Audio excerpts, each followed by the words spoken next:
Հարգելի առողջադիտողներ Հայաստանի ներքաղաքական եւ ներհասարակական իրադարձությունների վերաբերյալ զրուցելու ենք իրավունքի Եվրոպահասարակական կազմակերպության նախագահ Լուսինե Հակոբյանի հետ։ Բարև ձեզ։ Բարև ձեզ։ Տիկին Հակոբյան, ձեզ համար արդեն ակնհայտ է, որ գլխավոր շտաբի շուրջ ստեղծված այդ իրավիճակը հանգուցալուծվում է եւ Արտակ Դավթյանը նշանակվելու է պաշտոնի պետ եւ այդ դժգոհությունը վերջնականապես կմարի։ Ըստ էության կարելի է հանգուցալուծված համարել փետրվարի 25-ից բավական խնդրահարույց իրավիճակում էինք հայտնվել բոլորս հայտնի հայտարարության հետ կապված գլխավոր շտաբի պետի եւ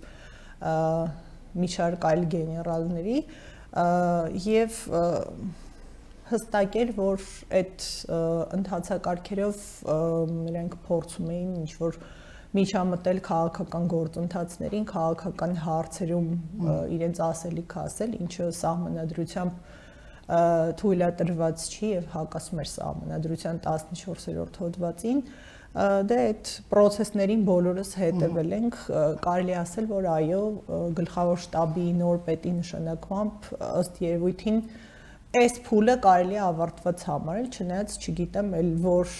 մարմինը ինչ անակնկալ կարող եմ ես մատուցել։ Շատ լավ, մենք դրանից էլ կխոսենք, բայց ինչու այս պարագայում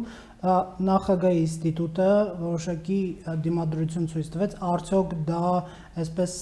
հենց այն գործառույթներն են, որ նախագահը որպես արբիտր պետք է կատարեր, հարցը ինչու է առաջանում, որովհետև մինչ այդ երկու շտաբի պետ եւս ազատվել են եւ այսպիսի իրադարձություններ չենք տեսել, խնդիրը քաղաքական կոնտեքստ էր, եթե այդպես էր, ապա ինչու առաջ եկան այդ իրավական հարցերը, օրինակ սահմանադրական դատարան դիմել, չդիմել եւ այլն։ Այո, միանշանակ է, որ նախադեպեր եղել էին այս գլխավոր շտաբի պետի ազատման եւ նոր շտաբի պետերի նշանակման 2018 թվականի մայիսից ի վեր եւ նման խնդիրներ չէին բարձրացվել, ավելի այս process-ը, այսպիսի այս անորոշությունը խթանվեց փետրվարի 25-ի գլխավոր շտաբի պետի եւ այլ զինվորականների հայտարարության արդյունքում, ինչ վերաբերում է նախագահին, իսկապես անհասկանալի էր, թե ինչու նա իր լիազորություններից չէր օգտվում, երբ մի տևական ժամանակ է մենք լսում ենք, որ նա այսպես ասած ավելի ընդլայնված լիազորություններ է ուզում, մինչդեռ իսկապես երբ որ պետք է ստորագրեր խնդրո առարկա հրամանագիրը կամ ուղարկեր այն սահմանադրական դատարան, մենք տեսանք, որ նա ոչ այն արեց եւ ըստ էության անգործություն դրսեւորեց եւ հնարավորություն ստեղծեց, որպեսզի հրամանագիրը իրավունքի ուժի մեջ մտնի։ Դա ըստ էության կարելի ասել, որ պատասխանատվություն չստանձնելու մոտեցում էր, պատասխանատվությունից խուսափելու, բայց միևնույն ժամանակ դա հնարավոր չի գնահատել որպես այսպես պատասխանատվություն չստանձնել։ Իսկ ինչով բացատրել այդ 17 ուժերի բավականին սուր քննադատությունը նախագահի այդ գործողություն չանելուն ըստ էության, հա։ Որովհետև վարքագիծը նախագահի ճիշտն ասած այդքան էլ որոշակի չէր, մեղմ ասած, երբ նա ի սկզբանե հայտարարեց, որ սահմանադրության հետ կապված խնդիրներ է առաջացնում հրամանագիրը եւ այնուհետև խուսափեց սահմանադրական դատարան դիմելուց, ըստ էության այդ աժիոտաժը կարող էր առաջանալ, որովհետև այդ 17 կուսակցությունները, որոնք ակնհայտորեն բացահայտ եզրերով խրախուսում էին ռազմական հեղաշրջումը Հայաստանում եւ հուսով էին, որ ամեն կերպ նախագահն է կմիանա իրենց այդ կոչերին եւ գործողություններին, բնականաբար, երբ որ վերջում նախագահը այլ մարտավարություն որդեգրեց, դրանից իհարկե իրենք հիասթափվեցին եւ այսպես ագրեսիան մեծացավ, ինչը այդ օրվա ավարտին վառ արտահայտվեց։ Տիկին Հակոբյան, էլ ինչ ինստիտուտ կա, որ կարող է նման անակնկալում մատուցել եւ նման հայտարարությամբ հանդես գալ։ Դուք ասացիք կարծես թե հանգուցալուծվում է գլխավոր շտաբի շուրջ իրավիճակը, բայց 3 կետ դրեցիք, կասկածելով թե էլ ինչ կարող ենք սպասել, հա։ Կան այդպիսի խորշեր, տարածքներ, որ կարող են նման փորձ իրականացնել։ Ցավալիորեն մենք ականատեսը եղանք, որ 2018 թվականի հեղափոխությունից հետո դրվեցին այսպես բավական հավակնոտ օրակարգեր, հավակնոտ ծրագրեր եւ դատաիրավական բարեփոխումների ոլորտում, այդ թվում անցումային արդարադատության իրականացման միջոցով եւ այսպես սահմանադրական բարեփոխումների ոլորտում եւ մի շարք այլ ոլորտներում մենք այսպես հավակնոտ օրակարգերի սահմանմանը ականատեսը եղանք, բայց միևնույն ժամանակ աստիճանաբար մենք տեսանք նահանջ այդ օրակարգերից, այսպես վեթինգը փոխակերպվեց ինչ որ անհասկանալի բարեվարկության ստուգման կոսմետիկ միջոցառումների, դատավորների ընդհանուր ժողովի հանձնաժողովների միջոցով, որոնք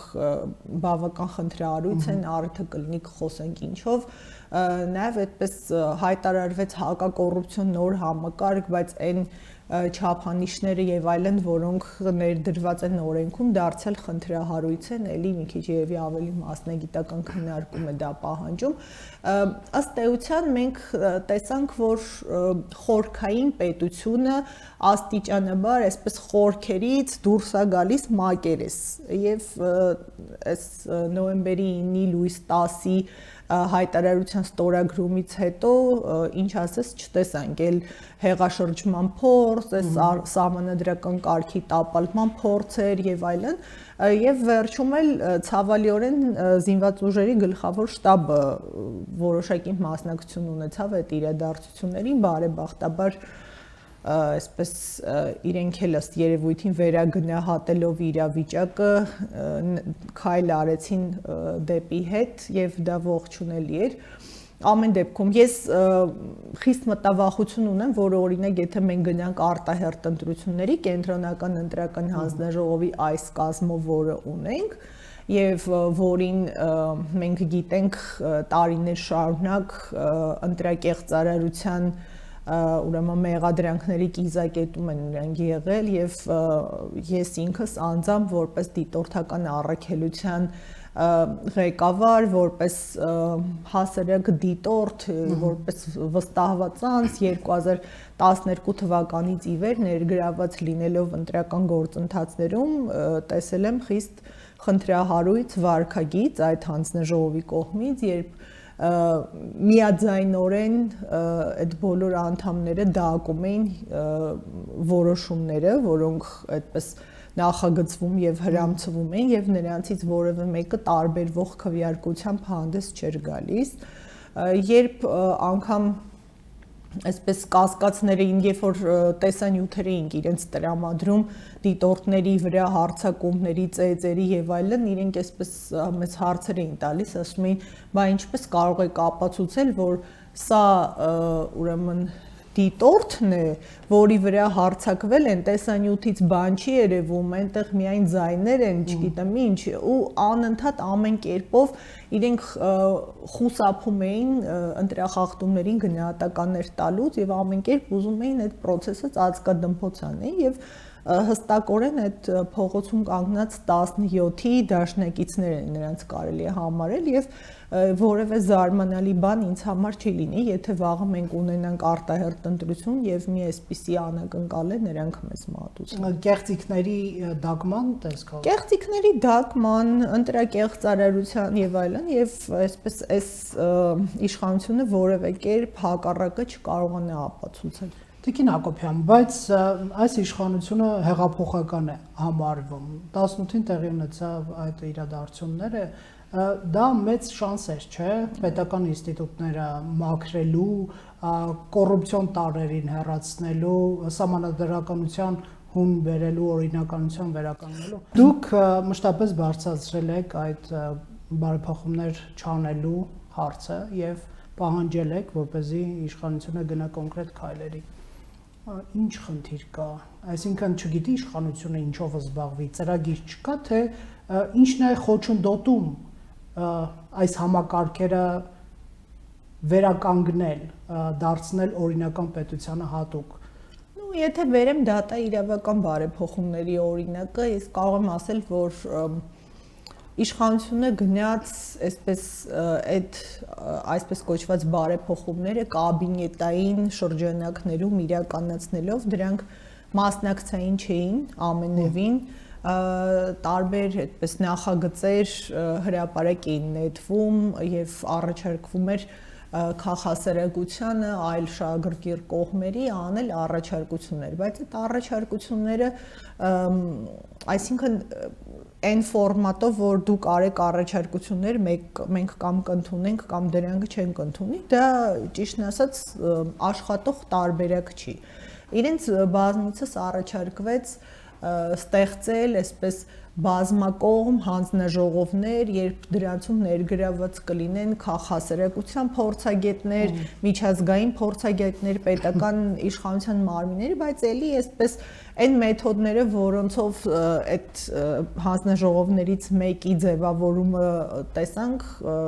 բավական խնդրահարույց էին էլի, մի հոգի ըստ իր նախասիրությունների հավաքել էր ինչ-որ կազմ եւ հետո տեսանք, որ էլի այդ նոյեմբերի 9-ի հայտարարությունից հետո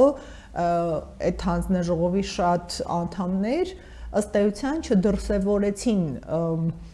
փորձագիտական անկախություն եւ էլի քաղաքական այսպես շահագրգռությունից, քաղաքական նկատառումներից ելնելով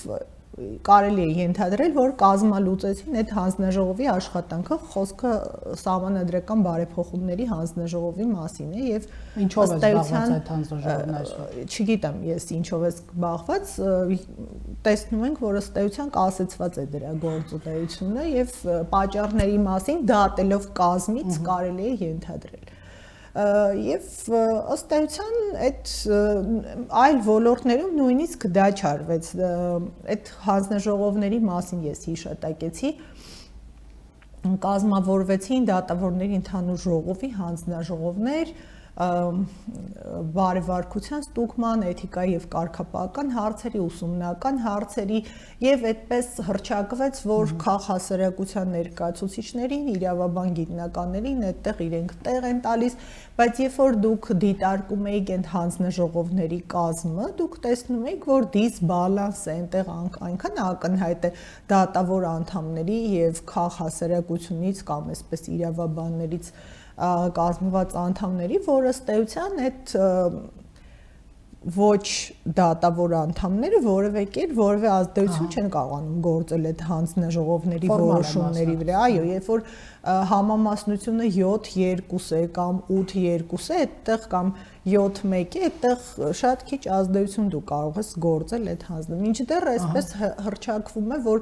այ մենք քաղաքասերակցությանը մասնակից ենք դարձրել այդ հանձնաժողովների աշխատանքին։ Դուք խոսեցիք խորհրդային պետությունից, որը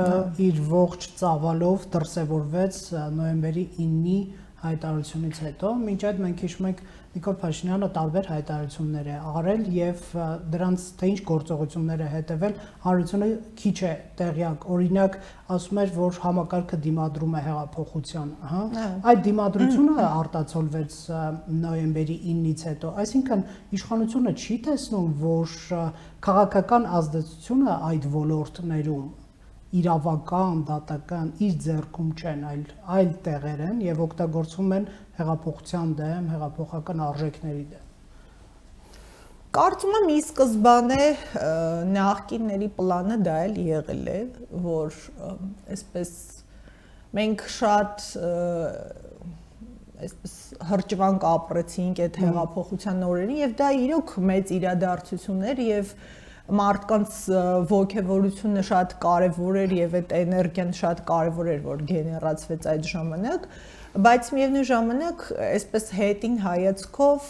կարելի է կռահել, որ ի սկզբանե եւ Սերժ Սարգսյանի եւ այդ շրջանակների պլանը եղել էր այն, որ հասնելով այսպես բանակցությունների բանակցությունների հարցում մի այնպիսի փուլի, որտեղ այլևս առաջ գնալու տեղ չկար, կամ պետք է այդ տարածքները հանձնվեին կամ պատերազմ լիներ, ըստ էության այդ որոշումներ կայացվեց Սերժ Սարգսյանի կողմից իշխանությունը հանձնել այսպես ժողովրդական ալիքի վրա եկած առաջնորդի այն հույսով, որ այդ առաջնորդը պատերազմով կամ առանց այդ տարածքները ի վերջո կհանձնի եւ հենց այդտեղ իրենք կհայտնվեն եւ կասեն Նիկոլ Դավաճան եւ ամեն կերպ էլի իշխանությունը հետ կվերցնեն եւ հիմա ինձ մոտ գնալով ավելի այսպես հիմնավոր համոզմունք է ձևավորվում, որ հենց դա էլ եղել է պլանը, որովհետեւ ուրիշ ոչինչով չես կարող բացատրել այն, որ այդ ուժերը նոյեմբերի 9-ի լույս 10-ի գիշերը իրականացրեցին այն ինչ որ իրականացրեցին եւ հետագայում եւս որևէ կոմպրոմիսի իրենք չեն ուզում գալ, իրենք չեն ուզում ընտրություններ, իրենք դեմ են բոլոր այն տարբերակներին, որոնց պարագայում Նիկոլ Փաշինյանը վարչապետ է մնում եւ ընտրություն է կազմակերպում։ Իրենք միայն կողմ են, որ այսպես աներկբայորեն անխոս իշխանությունը հանձնվի իրենց ընտրած ինչ որ մի այսպես առաջնորդ չեմ էլ կարող ասել մեկին, որը իր մասնակցած վերջին ընտրություններում հազիվ 1% ձայներ հավաքել եւ այսպես հանձնվի իրեն ընտրություն մենք չունենանք մի տևական ժամանակ այդ ընթացքում իրենց տարբեր այսպես գործիչներ բացահայտում են իրենց մտադրությունները որոնք են իրենք քրեական գործերը կհարուցեն Նիկոլ Փաշինյանի եւ այդ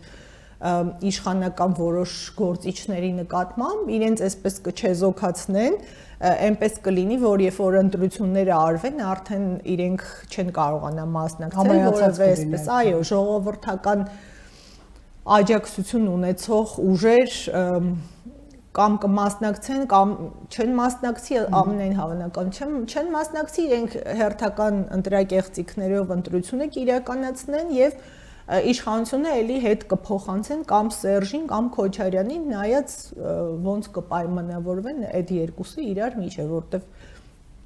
այդ 17-ի հիմնական դերակատարները այնտեղ են այդ երկուսն են դաշնակցությունը էլի կստանա իր մի 5%-ը կհայտնվի պարլամենտում իրենց հետ էլի կհամագործակցի եւ էլի աճ կփակի բանակում եւ այլ սեկտորներում կոռուպցիայի առկայության վրա ինքն էլ դեռ մի բան էլ կմասնակցի եւ այդպես ու մենք կմոռանանք թե ինչ բան է ժողովրդավարությունը իրենք տենց անթակույց էլ ասում են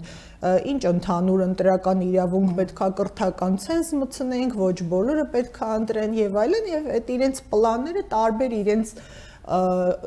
հայտարարություններից ի հայտ են գալիս։ Դուք խոսեցիք պլանի մասին, բայց այդ պլանը կարծես թե խոչընդոտների է հանդիպում եւ չի իրականանում, որովհետեւ այդ ժողովրդի դժգոհությունը, ժողովրդի ցավը, վիշտը այնուամենայնիվ հնարավորություն չտվեց այդ ուժերին իրենց պլանը իրականացնել մինչ այս պահը ունենալով կաթողիկոսի, չգիտեմ, ինստիտուտների, զինված ուժերի այդ բացահայտ աջակցությունը կրկին չի իրականացվում։ Այսա ինչի հետ եք դուք կապում, ինչ կարող եք ասել։ Իմ կարծիքով այդ ուժերին ժողովուրդը առաջին հերթին շատ լավ ճանաչում է եւ այդ իրենց օրոք մենք բոլորս էլ ապրել ենք այս պետությունում, գիտենք ինչ է եղել, ինչ իրավիճակ ա եղել, ինչ գաղջ մթնոլորտ ա եղել եւ այլն, եւ մարդիկ չեն ուզում այդ մթնոլորտի վերադարձել, այդ մեկ։ Երկրորդը իրենք այդպես էլ չկարողացան ժողովրդի հետ ճիշտ հաղորդակցվել։ Իրենք չգիտեն ինչ ասեն մարդկանց, իրենք ներողություն չեն հայտնել մարդկանց, իրենց կատարած այդ ամբողջ ստորությունների համար, իրենք մարդկանց անընդհատ ներշնչում են, որ դուք ոչինչ եք, այ իրենք ինչ որ մի խումբ են, որոնք ամեն ինչ շատ լավ գիտեն, իրենք պետք է ստրատեգիական հարցերը որոշեն, իսկ ժողովուրդը ինչ, էլ էպիտետները չհիշատակեմ, ինչպես են կոչում ժողովրդին, եւ այդ հանգամանքները իրար գումարվելով եւ այն կոչերը, որ իրանք անում են, այդ կայծակնային, չգիտեմ, իշխանության վերցնել, ապստամբություն, չգիտեմ, հեղաշրջում, ցանկապատից վաղը կուզենք ներս կմտնենք, մյուս օրը կուզենք ներս կմտնենք, չգիտեմ, Չաուշեսկուի գնդակահարության բեմադրությունը։ Մեր ժողովուրդը այդ մեթոդները հավանության չի արժանացնի եւ դա ակնհայտ է, որովհետեւ ժողովուրդը իմաստուն է եւ մեր արժեքային համակարգը շատ բարձր է։ Այդ կարգի մեթոդներով, լեքսիկոնով, ինչ ասեմ, մենթալիտետով եւ այլն իրենք չեն կարողանա ստանալ ժողովրդի հավանություն։ Իրենց հույսը այն է, որ էլի ինչ որ մի արյունալի իրադարձություն կսարքեն, այսպես հանգամանքներից օգտվելով եւ այդպես իշխանությունը նորից կզավթի։ Բայց կարծում եք կա այդ դուք խորհրդային պետությունից խոսեցիք, բայց կա այդ ռեսուրսը, հա, զավթելու իշխանությունը, որովհետեւ տեսեք, մերժելով ընտրությունները այս իշխանության օրոք, ըստ ձեր խոսքի իրենք վերցնելու են իշխանություն 1 տարով, չէ, կեղծելու եւ յուրացնեն այն ինչ որ տեսել ենք նախկին տարիների։ Երկրորդ Վազգեն Մանկյանը ասում էր պլան A, պլան B, հա, հիմա պլան C կա, այսինքն մերժելով ընտրությունները, ունենալով նպատակ վերցնել իշխանությունը, ինչպես են առաջ գնալու, դուք կանխատեսում եք, էլ ինչ քայլեր կարելի է սպասել։ Դե ըստ էության կարելի է խոսել մի պլանի մասին, իշխանությունը հակասահմանադրական ճանապարհներով վերցնելու, ընտրությունը մերժելու, ժողովրդավարական այսպես զարգացումները մերժելու, դրանք այսպես պիտակավորելու եւ այլն։ Եվ այդ ճանապարհին մեթոդները կարող են շատ տարբեր լինել։ Չեն ավարտվել զինանոցում ինչ մնացել զինված ուժերի հայտարարությունից հետո էլ ինչ գործիք չգիտեմ, ես չեմ կարող կանխատեսել դա, բայց կարծում եմ, որ պետքա զգոն լինել եւ կարծում եմ, որ այստեղ անելիք ունի ոչ միայն իշխանությունը, հեսա կխոսենք իշխանության անելիքների մասին, այլև այն բոլոր առողջ քաղաքական եւ հասարակական ուժերը, որոնք պետքա ի վերջո նստեն մի սեղանի շուրջ, պայմանավորվեն մեր պետության համար առաջնահերթ կարևորություն ունեցող խնդիրների վերաբերյալ, այսպես ծրագիր կազմեն գործողությունների, իրենց առանձին ամբիցիաները դնեն մի կողմ, այդ իրենց առանձին հայտարարությունները, չգիտեմ, առանձին ինչ որ հարցազրույցները, բաները, իրենց եսից պետքա վերանան այդ բոլորը։ Մենք այնպիսի իրավիճակում ենք, որ պետքա մեկտեղ էլ ջանքերը որոշ այսպես ամբիցիաներ ու չգիտեմ ինչեր դնել մի կողմ, նստել որոշակի պայմանավորվածությունների գալ եւ հանդես գալ իրական կամ իշխանության հավակնողի կամ ընդդիմության դերում եւ դա եթե չարվի, ապա այդ փողոցային ընդդիմությունը այսպես այդ դաշտը կմոնոպոլիզացնի եւ մենք անդադ ստիպված կլինենք իրենց այսպես ստեղծած հրդեհները մարելով զբաղվելով։ Իսկ ինչ վերաբերում է իշխանությանը, իշխանությունը ինքը պետքա նստի այդ առողջ քաղաքական հասարակական ուժերին բոլորին մոբիլիզացնի, ինչպես հայտարարել էր Փաշինյանը, չնայած այդ հայտարարությունները ահագին ժամանականում է, բայց կոնկրետ քայլերի ոնց որ թե չեն հասնում, բայց ի վերջո պետքա նստեն, մոբիլիզացնեն այդ առողջ ներուժը, որոնք այսօր այդ 17-ին չեն աջակցում եւ միևնույն ժամանակ իրենց քայլերն էլ չեն այսպես հավանության արժանացնում, որովհետեւ տեսնում են, որ սխալները շատ են եւ նստեն իսկապես